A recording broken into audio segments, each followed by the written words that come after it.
معتصم عباسی د بني عباس یو بادشاه تیر شوی دی. هغه یو وزیر و، ډېر حسود و، حساد ورکې و. یو عرب معتصم عباسی سره دوستی جوړه شي و تعلق یې جوړ شوی و، ډېر نږدې شوی و. دغه وزیر ورته پلانینګ جوړ کړو چې دا څه طریقې سره بادشاه نه وریا کا. یوه ورځ یې دعوت کو، مړۍ په وخوړه. مړۍ کې ښه ډېره وږه او پیاز یې په وخوړه. څه کله یې په وخوړه هغه نه بعد ورته یې څه کسه وږه پیاز د وخوړه تو پاته وي او نه وي، خو زه د خبر کوم. معتصم بادشاه پیاز و وږو نه ډېر سخت نفرت دی. خولې نه به د بوی چې کوشش وکړه څه ما ورڅه هغه ته اوس کښېنه یې ویلې څه که بوی د نه لوړو نو هغه کیدای شي څه سزا مزا دیر کړي. ټیک شو، شکریه یې ادا کړه، ډېره مهرباني. لاړو بادشاه ته یې وله بادشاه کوم مرګلی دی د عرب تا نه خو ډېر نفرت کوي. هغه یې چې بادشاه خولې نه داسې بوی څي چې هغه زه ساره برداشت نشم کوای، زه پیزه ونه نسم، که باور د نه وي روی غواړه. څه کله معتصم خبر شي څه خو دوره نفرت دعوت ویرکي روی غواړي څه لږ دلته راشه. کله راشي هغه خو مخکې نه خبر وي چې بادشاه ما اوس بوی نه بدبونه د خولې والا پیازو وږي والا داسې نه وي څه بده ومني، هغه خولې ته لاس ونیسي، مخکې نه یې لاس نیولی وي. کله کینی بادشاه څه بادشاه سترګې ورته وړي چې دی خو مخکې نه خولې ته لاس نیولی دی.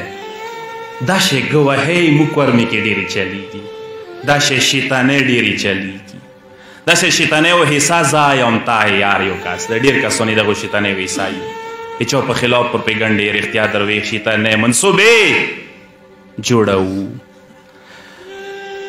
بادشاه څه وکړي فورا خپلې غصې و جذبې کې یو ولی کې حکم ولی کې فورا ولی کې خپل عمال ته کوم کاسي وي چې هغه ته دا وویل کړي چې دا بان کې چوټۍ ورته لیکلي وي چې دا هغه روکې والا کاس څه در ورسېږي روکا ته نه واخله فورا سار ته نه ووایه.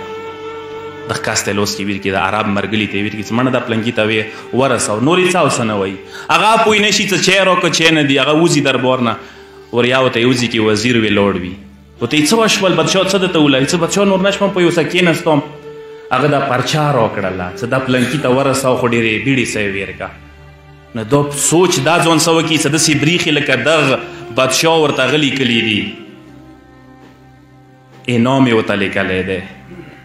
دا څه وکړي ذهن کې تېر شي چې د انعام دا خلي زه ویلې نه خلم، دا خو خبره الټا شوي دی، ما خو غوښتل چې دې ته سزا میلو شي، ته خو انعام میلو شوی 2000 اشرفۍ وي چې د 2000 اشرفۍ دسه واخله دا پرچه ما ته راکړه زه یې درته ورسوم، ته زحمت مه کوه، تکلیف ته مه کوه، تکلیف نه ته بچ.